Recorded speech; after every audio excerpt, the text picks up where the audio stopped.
Pathways testing. How to collect a sample.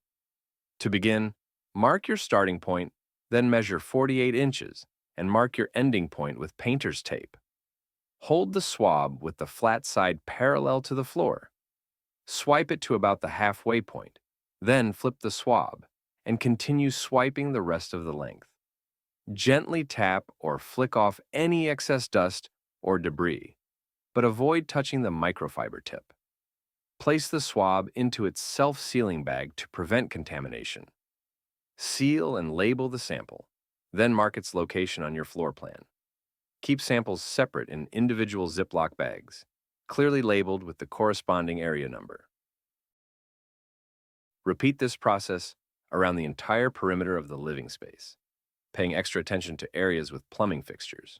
Don't forget to test around the back and sides of at-risk appliances, like refrigerators, dishwashers, trash compactors, stoves, and ovens.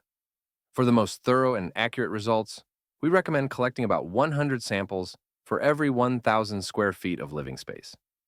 For complete instructions on the Pathways testing process and how to collect samples, please visit our YouTube channel and our website linked in our profile.